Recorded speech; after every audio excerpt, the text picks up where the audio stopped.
Hello, everyone. Welcome to our Friday worship. Praise God. It's Friday again, and we are together again to worship our God in spirit and in truth. Welcome to our brothers and sisters in the House of Praise Community Church.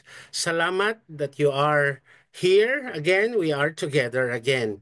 And thank you for your commitment to the Lord. Let us now have a quick review from our previous lesson. James chapter 1, a living faith in trials and temptation. James chapter 2, a living faith in the life of the church. James chapter 3, warnings and words to teachers. James chapter 4, the humble dependence of a true faith. Now we are discussing James chapter 5, the life of a living faith. And we discussed already chapter 1 to chapter 6, a rebuke to the ungodly rich. Chapter 5, verse 1 to 6, then chapter 5, verse 7 to 12, a call for patience, endurance in light of the coming judgment. Now we will start a main lesson from James chapter 5, that is from uh, 7, verse 13 to 14. Yan. Just for the lesson for today. All right, so James chapter 5, verse 13 and 14. Exhortation for Christians to care for one another. Let us now read these verses and then let us pray and then we will start with our lesson. James chapter 5, verse 13 and 14. Is anyone of you in trouble? Let them pray. Is anyone happy? Let them sing songs of praise. Is anyone among you sick? Let them call the elders of the church to pray over them and anoint them with oil in the name of the Lord. Let us pray. Lord God, Heavenly Father, thank you for this wonderful afternoon in the Philippines and morning in the Kingdom of Bahrain. Thank you, Lord, for bringing us together. The time difference is no longer an issue for us to worship you together. That's why, Lord God, we come to you with a grateful heart, Lord, knowing that you are our God and you are going to bless us in the name of Jesus. Thank you, Lord. In Jesus' name we pray. Amen and amen. So what does James chapter 5 verse 13 means? Okay? The verse says, is anyone among you troubled? Let them pray. Is anyone happy? Let them sing songs of praise. In concluding the letter of James, James encourages his readers to respond to all of the circumstances of their lives with prayer.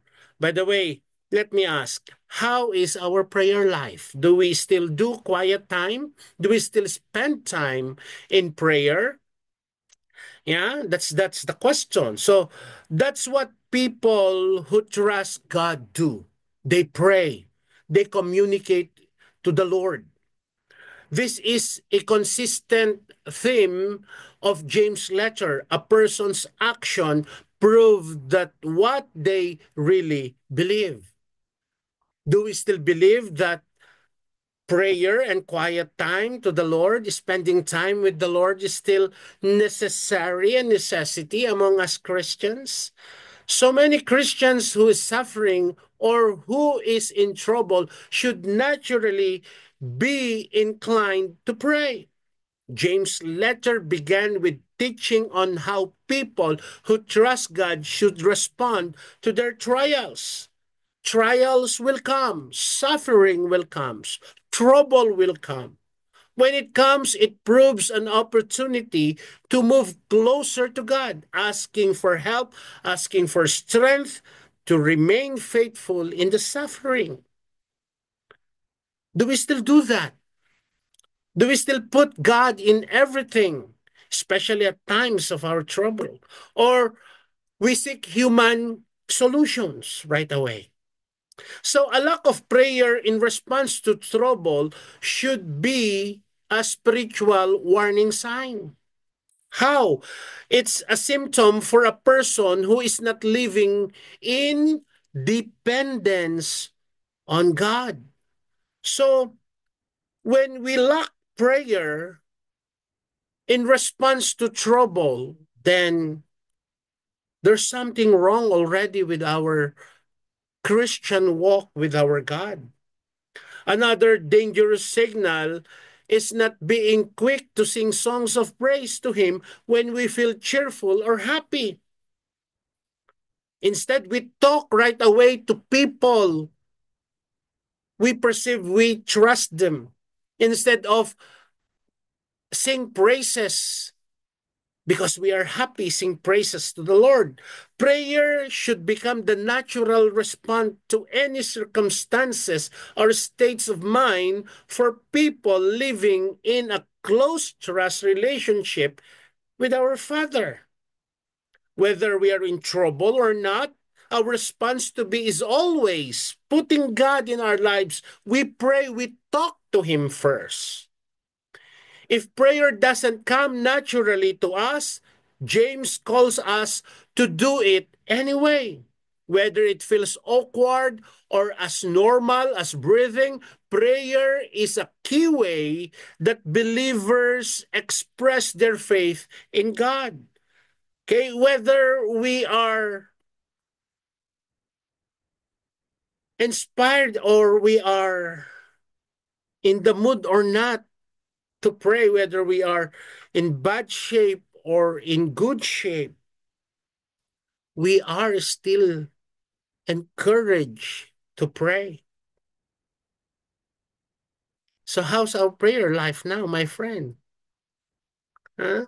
Are we living this verse? If anyone among you trouble, let them pray.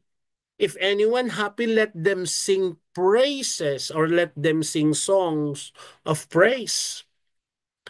Now, we will go to James chapter 5, verse 14. The verse says, is anyone among you sick?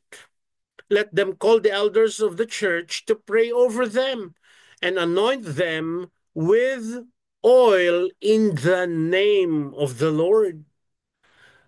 James chapter 5, verse 14 and 15 have been a source of controversy among Christians.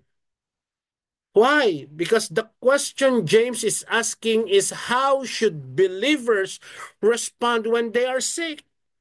And when result should we expect when we take action? Kaya controversy, when we are sick, we call the elder. But the question is, if we don't get well, so how's the condition of our faith? Most translation render the Greek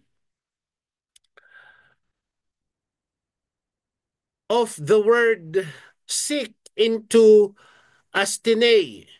Okay, here as sick. And many Bible scholars agreed that James has in mind a physical illness. And so this is the question that we wanted to understand. That even though we are sick, call the elders of the church when we don't get well, then still we put our trust in God. So most of the Bible scholars believe that what James has in mind is the physical illness. Some scholars, however, suggest that James is referring to spiritual weaknesses or lack of faith.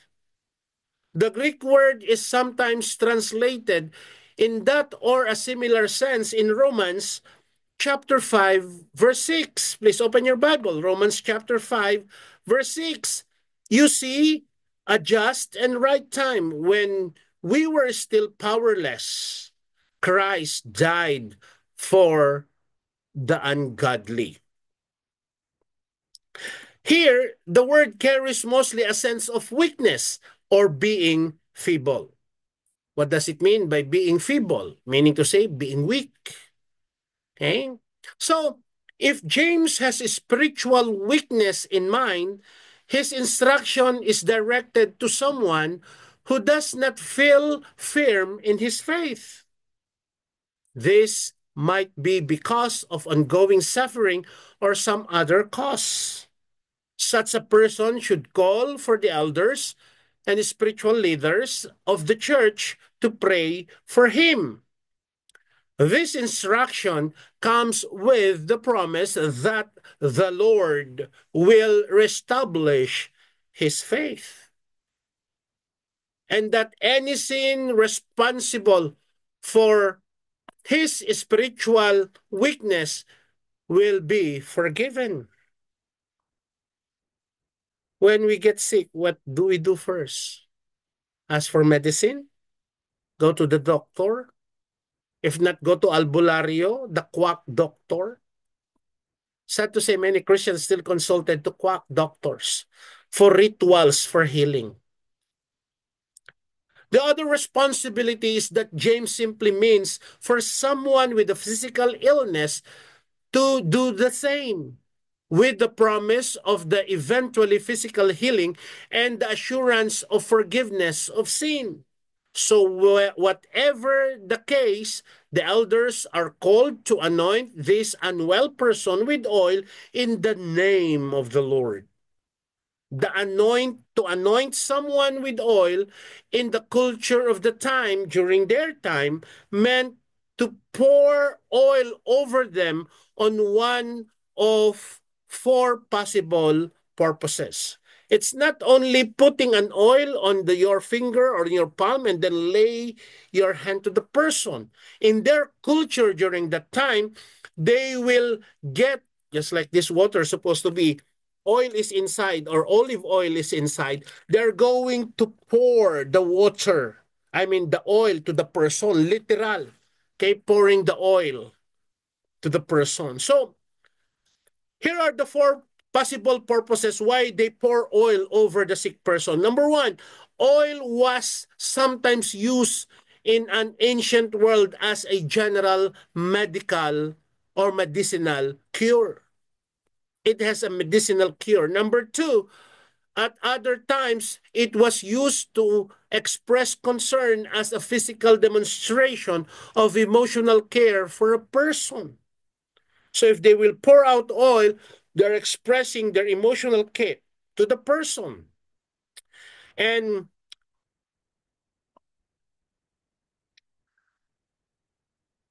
or it's possible that James meant for the oil to be part of the sacrament of healing or physical symbol that someone was being set apart for God's people. So number three, yeah, it's possible that James meant for the oil to be part of the sacrament of healing. And number four, or a physical symbol that someone was being set apart for God's purposes. So those are the four possible purposes of pouring out an oil to a sick person or into a cultural the culture of the time. What about us? Really, I'm so much concerned with this. If we get sick, what we do first?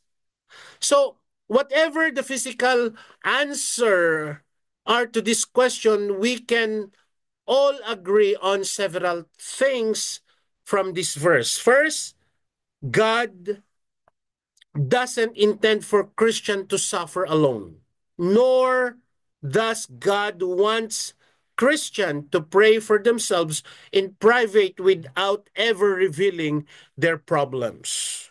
That is not how it works. Okay? You know, if we go further to the succeeding verse, we need to confess our sin. Okay, but that is a topic next week. Second, God does intend for the spiritual leader of local churches to be ready and willing to pray together for the struggling people in their congregations. Then we will continue to explore all these things next week. But friends, in the House of Praise Community Church, God is reminding us to take care one another. It's not only during the time that someone is sick, but it's good also that when time comes that when someone is sick, we can give a helping hand. You know, during the pandemic time, I remember those things that happens. You know, um, even though we don't know the person, Brother Reggie and me, we buy several um, food. It is because the family cannot go out. We give s- small amount of groceries, rice, and they're very thankful for that. You know, brothers and sisters in the House of Praise Community Church, it's easy sometimes for us to ask someone, "How are you?" And we're expecting that they will answer, "I'm okay." But what if they say, "I'm not okay"? Are you ready to listen? Are you ready to pray for them? Are you ready? Brothers and sisters in the House of Praise Community Church, this lesson might be short, but let us internalize the message. When you are in trouble, what do you do first? When you are happy, what do you do? When you are sick, what do you do? A question being posted to us that needs to be reflected upon. But then we need to set our mind for action. Let us come to the Lord in prayer. Gracious Lord, Heavenly Father, thank you, Lord God, for this wonderful day that you have given unto us. Reminding us, Lord, that when we are in trouble, let us seek you. When we are happy, teach us to sing song of praises to you. When we are sick, it is but right for us to call the elders of our church and let them pray over us. Lord, help us to reflect on those scenarios that could happen unto us. Troubles will come, sickness will come, even death will come. The thing is, how's our heart, Lord, in responding on the situations of our lives?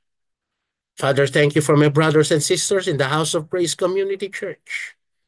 Continue to teach us, Lord. Continue to spill your heart for us and let your truth be known among us. You know our situation even right now, Lord. But we know also you have solutions on those situations of our lives.